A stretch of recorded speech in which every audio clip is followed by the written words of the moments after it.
Hey guys, I just went ahead and fully finished Black Myth Wukong. It took me about 40 hours to do so, and I did practically everything. I'm still working on the secret final boss stuff. No spoilers or anything, but I am still working on that. But overall, I've certainly, I beat the game, and I've played enough to give you a full review. So let me go ahead and give you my pros, my cons, and then my final rating of the game. So the first pro, I feel like you literally have to mention this, is that the game is visually beautiful. And I'm not just talking graphics, I'm not just talking lighting, but I'm talking attention to detail, snow moving as you're running through, water puddles moving as you're attacking and as you're dashing through.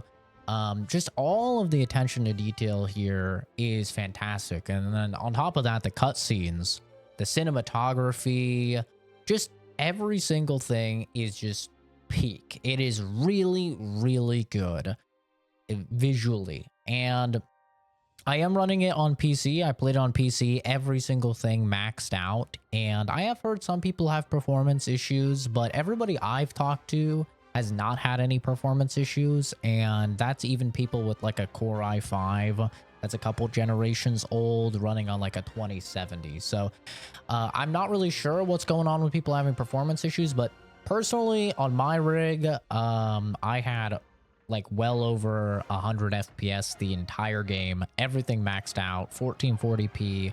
I did use DLSS and frame generation, but I have a 4070 Ti Super, a Ryzen 7 7800X3D, 64 gigabytes of 6000 megahertz DDR5 RAM, and the game's running on an NVMe SSD. So obviously I'm like, a top 5%, 3%, whatever PC. But like I said, everybody I've talked to hasn't had performance issues, and it ran great for me, and it looks fantastic. Even if you turn down some of the settings, it still looks great.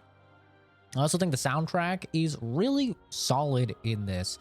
It's not as good as its main like competitors. I would say a lot of people are calling this a Dark Souls like. I don't actually think this is. It's barely. Just the only thing it has in common with like a Dark Souls like is the fact that it has checkpoints that are like shrines that are, I guess you could kind of call them bonfires, and it has a healing system that replenishes upon those checkpoints, similar to like an Estus flask. But you're not actually penalized when you die, which I feel as if that is the biggest requirement for being a Souls-like.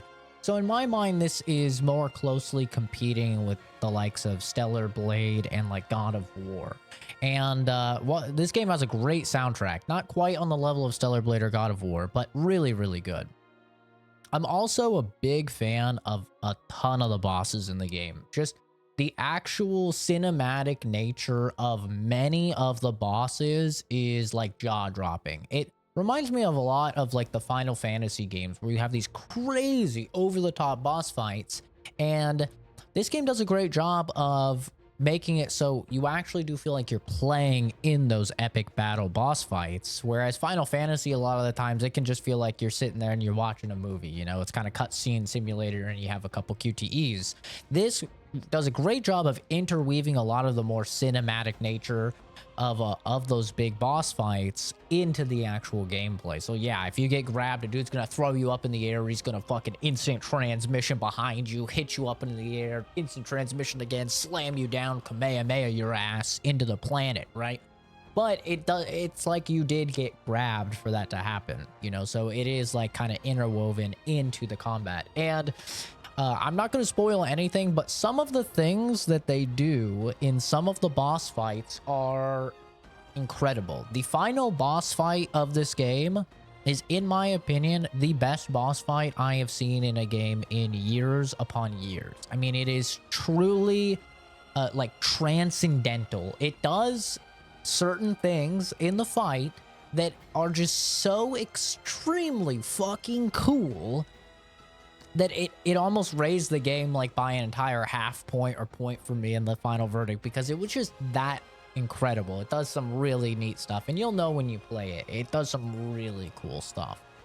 And And I also am a fan of the varied levels. I really like all of the locations that I played at, other than, a certain spidery level, but that's just because I hate spiders. I'm not a fan of spiders or insects or anything, but I really like all of the levels. I think that they do a great job of having several different biomes, which is typically what you want to see in in an action adventure game like this. They do a good job of providing all of those different biomes, and these all in all, I want to wrap up the pros with saying that this is a highly polished, almost bug-free, beautiful product. Like this is a work of art. It is very clear that this was a passion project. So much love has went into it. I personally know nothing about Chinese mythology, but everybody I see that's Chinese and playing the game is all like talking about how great it is to see their mythology fully realized. This is just a love letter to all of that, and it really does come through when you're playing the game. Now, with that being said, I do not think that this game is perfect, and I'll be honest, I don't even think it's game of the year for this year, even though there are a lot of great things going for it, and let me tell you why. First things first, a lot of these problems that I have with the game is because I did almost all of the side stuff. So my playtime was significantly longer, like I said, about 40 hours. Most people I've talked to that have already beaten the game, which not a lot of people have already beaten the game. According to Steam, it's about 8% of the player base has. But the people I do know that have beaten the game have beat it with about 15 hours of playtime. So I can definitely see if you're running through the main story, you might not have a lot of these cons because your playtime is not going to be as long as mine. But let's get into some of the cons, shall we? My first problem is that the combat gets very, very repetitive, mainly for one fact, and that's because you have one light attack combo the entire game. All 40 hours, from the first time you engage in combat to the final fight in combat, you do the exact same light attack combo. And you only ever deviate from this to throw in a heavy attack. And this is such a missed opportunity here because, in my opinion, this could have been entirely remedied if they just added a different, because there's 3 stances, right? There's the smashing stance, there's the pillar stance, and the thrust stance. You're actually seeing it on screen right now. So, in my opinion, this could have been very easily remedied if each stance just had a light attack combo. But they all share the same one, and the only difference is their heavy attacks. So, for me, this is a massive missed opportunity because at least for me, I can only look at the same combo so long before I just get bored of it. And it's unfortunate that they do give you extra spells and stuff to use in the game, most definitely, but these are on cooldowns. These are using limited resources with your mana, and you are typically only using the heavy attacks when you want to go ahead and when you've built up focus points, because then they do exponentially more damage. Like if you're just throwing out heavy attacks, you're really kind of missing the ball. You want to build up these focus points, which are going to exponentially increase the damage, and then you want to use your heavy attack. And it's just a really, really big bummer. Now they do have it, so if you're doing a light attack combo and then you do a heavy, you have a unique little ability that you can do with each of the 3 stances, but it's not nearly enough for me. And maybe if you're like somebody who, only uses, like you play a Dark Souls game and you use one weapon and you use the weapon the entire time, maybe this is fine for you, but it's not for me, because for me, I'm definitely a person that's like, oh, this looks cool, let's try this. This looks cool, let's try this. Oh, I want to try this. And I just feel like having this one weapon, there's different variations of this one weapon, but they're all the same. And just having this one combo really, really harms the game. And if you compare it to its competitors, God of War, you have a crazy mix of light attacks and heavy attacks and runic light attacks and runic heavy attacks, all kind of like diversifying your gameplay. On top of that, you have multiple weapons, usually like 3 weapons in the game, right? Stellar Blade, that just came out this year. And you have a You have like 3 different bars, like 3 different resources that all do different attacks. You have, you know, your shooting, you have your activatable items that you use in combat, you have variations of light attacks and heavy attacks. There's just so much more to the gameplay flow and the gameplay variation in both of those games that it really does make this game kind of stick out as being a little bit repetitive, because the vast majority of the combat is just going to be you using those light attacks to build up your focus points to then use your heavy attacks, maybe throwing in a spell here or there. They do a great job of giving you a bunch of these transformations. You can press both of the triggers and transform into enemies that you fight and do an attack. But this is, once again, on a limited resource. It's on a long cooldown. And just all in all, it feels like all of the cool stuff is gate kept pretty hard between like cooldowns and resource management and stuff like that, to the point where the vast majority of the time you're going to be just using these light attacks. And you can see in most of the combat, before I'm even getting into an attack, like a fight, the best thing to do is to charge up your full, you know, heavy attack and start the fight with a full heavy attack. And then you're going to go right into, you know, utilizing that light attack combo for the 9,000th time. So a little bit of a disappointment there. I was just, after about 20 hours of seeing that same combo, it started to wear on me. And then 20 more hours, yeah, it was a little bit much. I also think that the cinematic nature of a lot of the boss fights can occasionally get in the way of the experience of the boss fight. So a great example, you know, no spoilers, but there's a few bosses in the game that utilize wind and tornadoes and stuff like that. And it looks very, very cool. However, when you play it, oftentimes you can completely lose your character in all of these particle effects. You can lose your character in, you know, these tornadoes and these windstorms and these explosions and stuff. And it can be very hard to actually see what the hell is going on.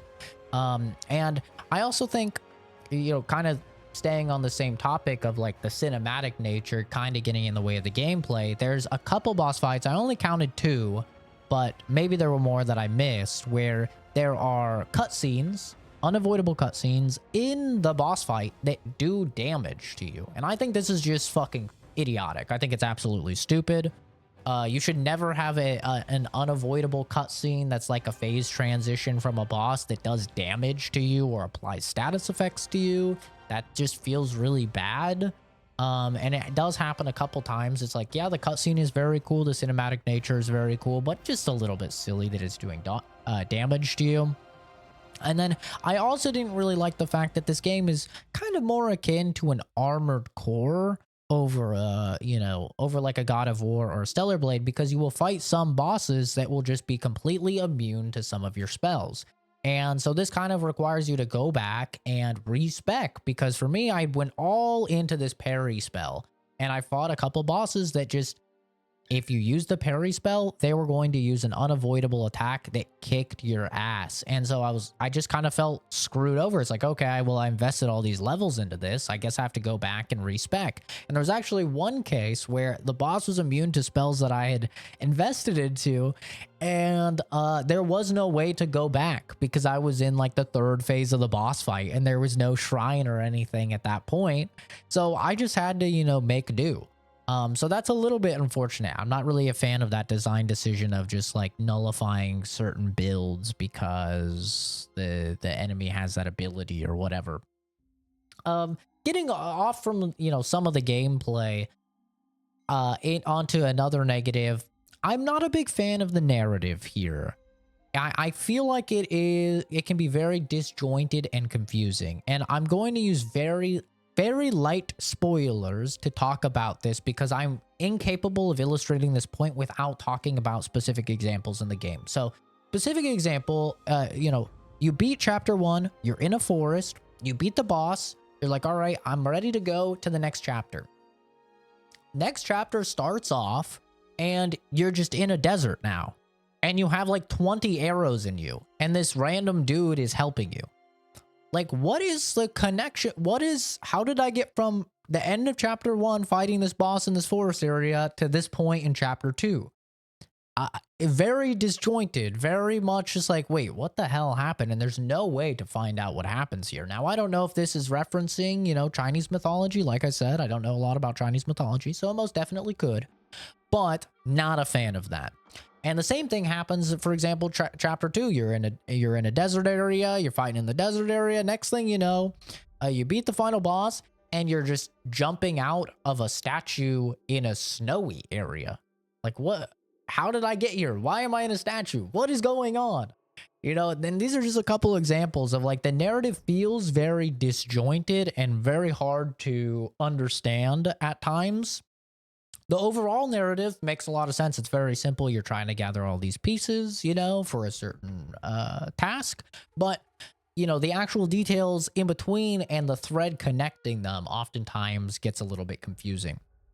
I also did experience a bug where I was unable to change the language on another Steam account that was family sharing the game. I think this is a pretty niche bug, but I did want to mention it if everyone's going to family share the game. It was just locked on Chinese and I could not change it. It literally had like a padlock on it. Let me play it on another account just fine though. So I'm not sure if that needs to be fixed or whatever. Kind of a weird one though. Overall though, I think that Black Myth Wukong is a great game. I really do enjoy my experience with it. I think the cinematography, the world, all of that is super fascinating, and it's just kind of threshold that we have not really seen in the gaming industry, so I'm a big fan. However, I think that the actual gameplay itself does not do a great job of diversifying itself compared to its competitors, being Stellar Blade and the God of War series. I think those games have much more diversified combat and abilities and just general capabilities that the character has. On top of that, I think that the narrative in Stellar Blade and God of War is vastly superior to that that's in this game. So for me, you know, I gave God of War Ragnarok an 8 out of 10, and I gave Stellar Blade, I believe, a 9. I really enjoyed both of those games, and I love this style of game. And for me, Wukong just falls a little bit short of both of those titles, so I'm gonna have to put it at a 7.5 out of 10. For me, 5 is average, 6 is above average, 7 is good, and 8 is great. I think it is approaching greatness, but I just think that through all of the combat and just repeating that same light attack combo for 40 hours, it got a little bit much by the end of it. But let me know what you guys think. Did it not bother you at all? Or, you know, did it also bother you? Do you love this game? Is this your game of the year? I'd love to hear from you guys. But anyway, thanks for watching. Have a fantastic rest of your day. And I'll see all of you in the next video or from Stream Arena. Bye-bye.